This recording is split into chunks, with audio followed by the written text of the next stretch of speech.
Dr. Jenny from the block, and if you're new here, welcome, welcome, welcome. And if you're returning, hello and welcome back. So, on today's episode, we are going to do Q&A with a therapist. So, yes, I'm going to answer your questions.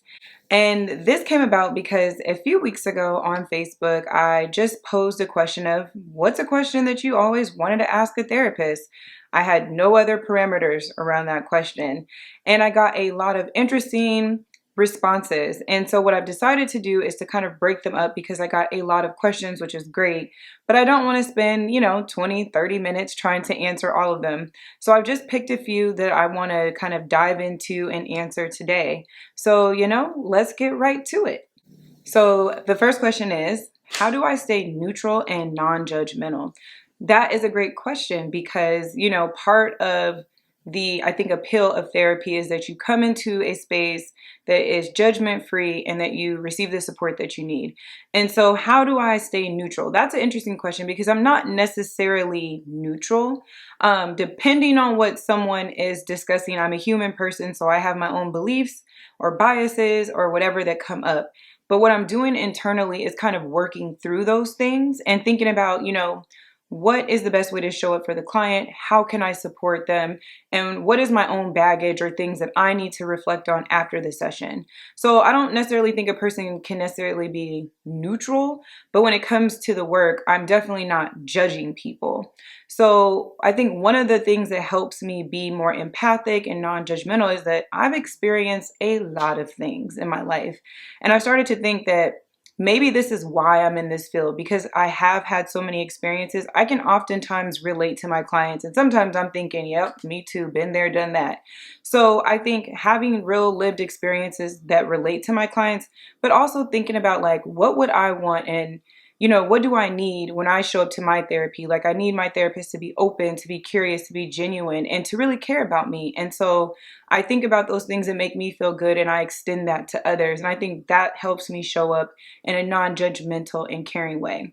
Like I said, neutrality is interesting, but non-judgmental, I'm there 100%. The next question is, why are you people so expensive? Great question. That is one of the downsides to therapy is that often people don't seek it out because it's difficult to afford it, especially if you don't have insurance. And so part of it is that, when you are seeing a mental health clinician, you're paying for expertise. So for us to be able to practice, we need to have at least a master's degree. You need to have passed an exam that certifies you to do this work. And we are doing a lot of heavy lifting. I think, thinking from my perspective as a doctor of psychology, I'm trained to be a specialist in this area, in the field of psychology. And so when I'm meeting with people, I'm bringing that expertise, whatever specialties I have, I'm bringing that into the room. And so part of that is, you're paying for the expertise. And then the other part of it is that when you're paying those fees for therapy, with those fees, we have to pay for our health insurance and dental insurance. We have to pay for the software that we use to keep your documents confidential. We have to pay for advertising to get our name out there and build our practice and any other costs. So if we're renting out a building, or if we're renting a room in someone else's practice, we have to pay those costs. So it's not that, we're pocketing the $150 per session and walking away into the sunset. We are people who have families and other things, and we want to be able to take care of our bills. So I don't like that it's pricey and that people don't often have access, which is why we need to make it more accessible, which is a whole different topic for a different day. But yeah, that's why we are so expensive. We got bills to pay. Sorry. Sorry. So this next one is, why doesn't my brain seem to work properly? That's a really good question. I could throw a number of guesses out there, but some things that I would offer is that one, you might just process information differently than other people. We are not a monolith. So how people take in information, how we make sense of information, how we share information can vary from person to person. Of course, we have some like established norms of like what we should see from people. But if you fall outside of that, that's okay. We have neurodiversity in our species.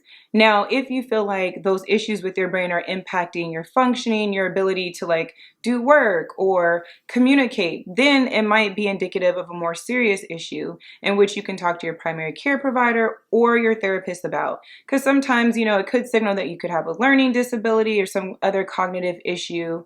Or it might be, you just need some help stretching out your brain, building up that neuroplasticity. So, I mean, if you're recognizing maybe signs and symptoms like memory loss and impaired functioning, those are definitely serious and things you should follow up with a professional to get, some neuroimaging done or just other tests to make sure that your brain is at least functioning in a way that doesn't impair your ability to like survive and thrive. So that was a great question. I don't quite know what your personal situation may be, but if you do feel concerned, please follow up and get some support.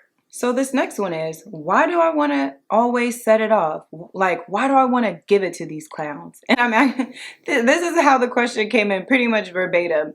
All jokes aside, you probably need some anger management, and really learning how to incorporate some emotion regulation skills, because we cannot walk around cussing people out and giving it to these clowns every day. And it's really important that you learn these skills so that you're able to maintain relationships, you're able to work through conflict, and also, take care of yourself, because when you're walking around holding all that anger and aggression, you could actually be raising your blood pressure and putting yourself at risk for stuff like hypertension, and you don't want those problems. So stress can give you, an aneurysm. It can just trigger lots of different things. So please, practice communication skills, work on anger management. I suggest deep breathing exercises to help calm you down in those moments of conflict.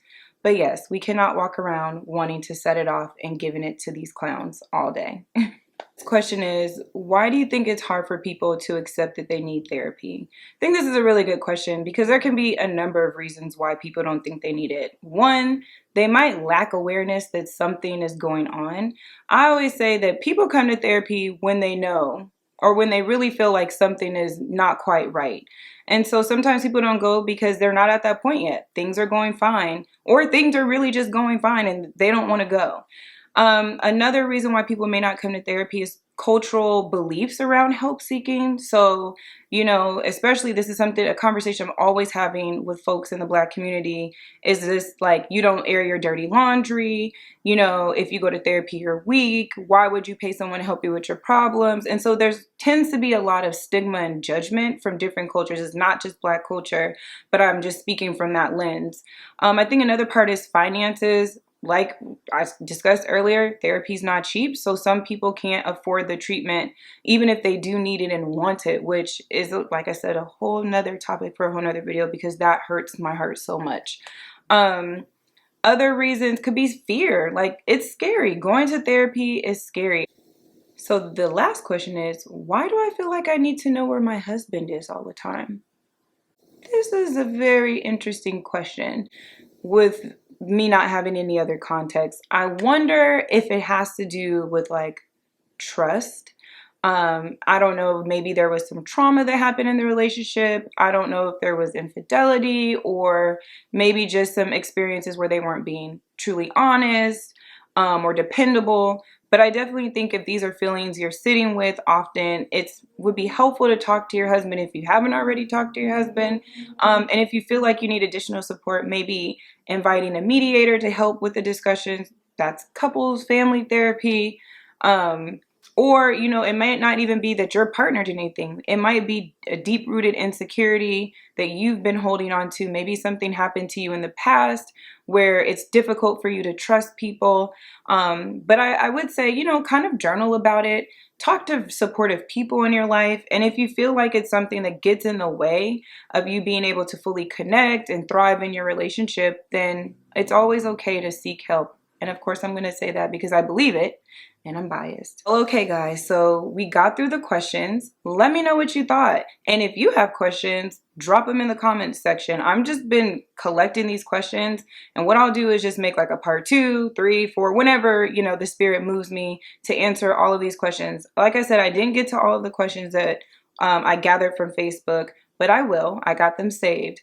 And yeah, so like, subscribe, share this video. Tell me what you think. Drop your questions. Also, if you aren't already, follow me on Instagram at Dr. Jenny from the block.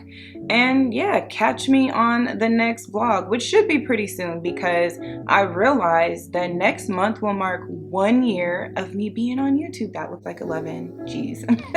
1 year of me being on YouTube, and I'm so excited. I don't know what I'm gonna do yet. I probably should drop a video to commemorate the 1 year of me, you know, sharing the gems with y'all, and y'all just being so great and supportive.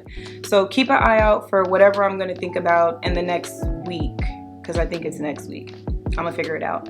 But yeah, keep your mask on, stay healthy and safe, and I'll catch you in the next video. All right, bye.